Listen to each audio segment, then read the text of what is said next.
Can XRP's price appreciate by 2030 without the domino theory ever completely coming to fruition? Yeah, I think that, it would see some adoption, but you're not going to get the big exponential move without that happening. There will be some supply and demand shock as the ETFs continue to eat through what's available on OTC and dark pools. And once that's gone, the volume will have to move to exchanges. But if there's not outsized demand by the exchanges and by markets and by institutions and potentially retail, all at the same time, you're not going to get an exponential move. I think it's going to be that way because I believe that it needs to be a very high price for them to start using it and for them to be able to push it to that price. Really, supply and demand is the only way that they're going to be able to do that. You could, people have talked about a repricing or a pegging of XRP. It needs to be dynamic and fluid. If it is fixed or stagnant like it would be if it was pegged, it doesn't provide the same bandwidth over the long term. You could escalate volume up to whatever that price was, and then if you needed to continue to add more volume to the network for it to continue to scale and meet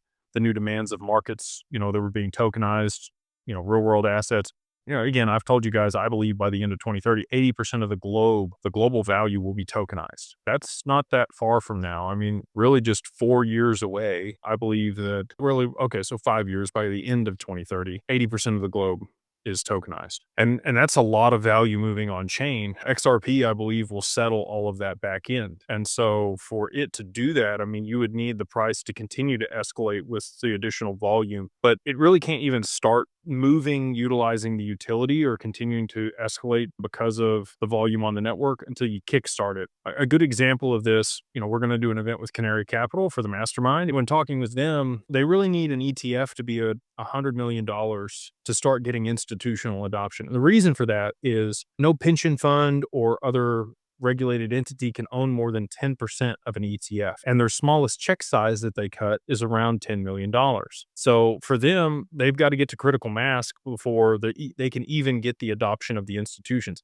And I view XRP very similarly. It needs to get to critical mass. It needs to have enough liquidity in it before they can start using it in a meaningful capacity to continue to drive adoption and price appreciation. And so all of that being stated,